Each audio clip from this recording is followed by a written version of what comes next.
Hey guys, welcome to Frank's Handyman. Today we're going to be working on two projects that you're going to see, and as you can see also we had a great view of where we were working today.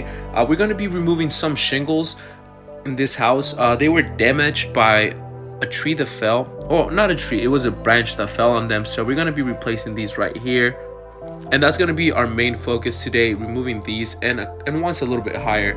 For another day we're going to be also doing some sanding here on this window, and then we're also going to be repairing a window trim, as you can see right here where the tape is. We're also going to be working on that, but that's going to be till tomorrow.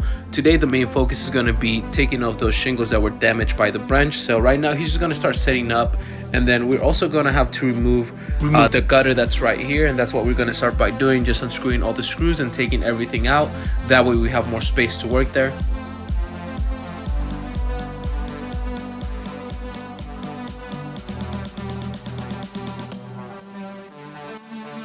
And as you can see, we got it disconnected, so we're just going to move that to the side, and then we're going to start prepping everything to start working on this. At first we're going to start from the top, obviously, and then work our way to the bottom. So right now where he's hitting it, he's hitting the top shingle. It's not the one that we're going to take out, but we have to make space from the one in the top. That way the one in the bottom, the one that we want to take out, can slide out.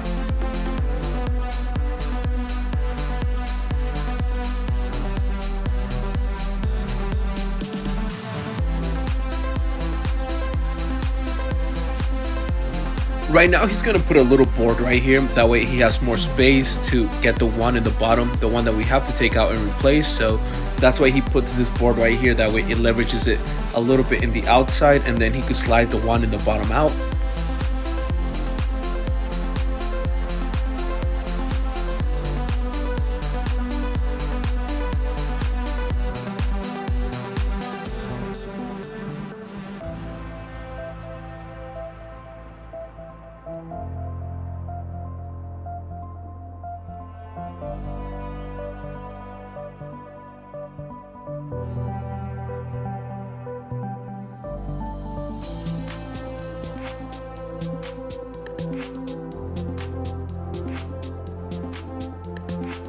Now that he took it off, he's going to start making the cut, and he's going to use the old one just to make the trace and make sure that the measurement's right.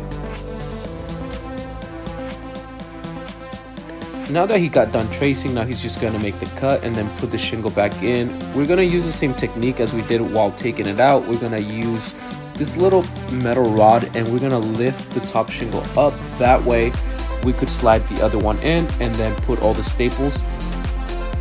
And then he's going to repeat the same motion for all of the other ones. Once we got the first one done, everything else got a lot faster, and we were able to use the same technique in all the other ones.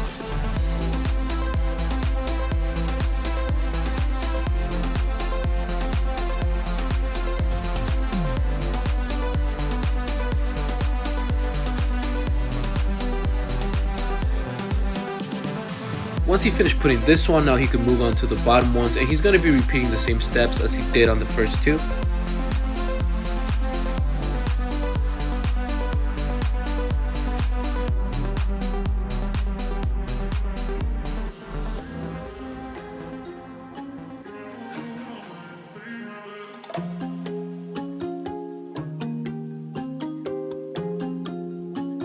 At this point, he took out the majority of the shingles. This is the last piece he has to take out, and then he's going to start working on putting everything back together.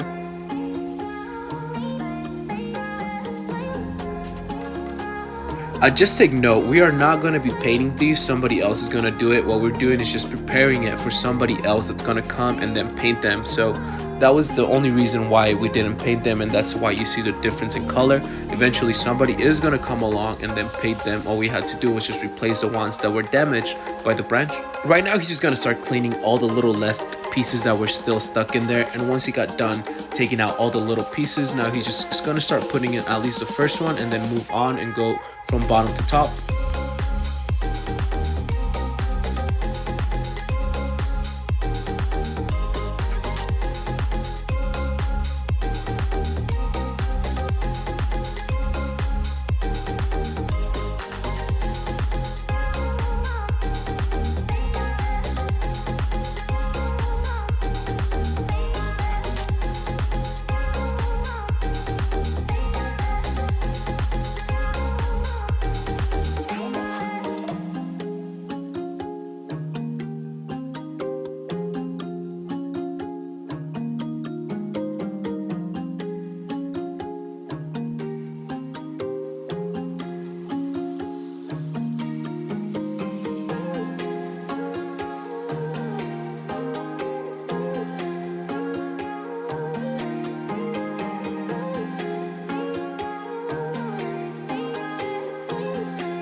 At this point, he's practically almost done. All he has to do is put 3 last pieces, and that's what he's gonna do right now. Just measure them and then put the last 3 pieces that were missing.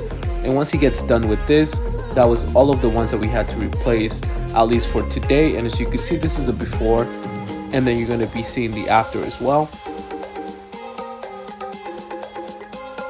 And like I said, they're gonna be painting this tomorrow, so you'll see that later. And then we had to move on to do a different project, this high-tech A and B, and we're gonna be filling in those little cracks and holes on the concrete. So we first had to do all the mixing. First goes the A and then it goes the B, and we have to mix it at least 60 seconds.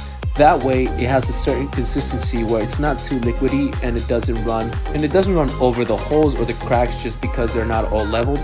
And once you got the consistency that we needed, we're gonna lay it down. And then what we're gonna do is that we have to wait for it to just harden, and then that way we can come back and then buffer it. And for today, that was the majority of what we could do. Tomorrow we're gonna come back in the morning and we're gonna be showing you part 2 of all of this. So stay tuned for tomorrow, that way you could see all of the before and afters of all these little holes and cracks that we fixed for the day. So I'll catch you guys tomorrow, and I hope you have a great day.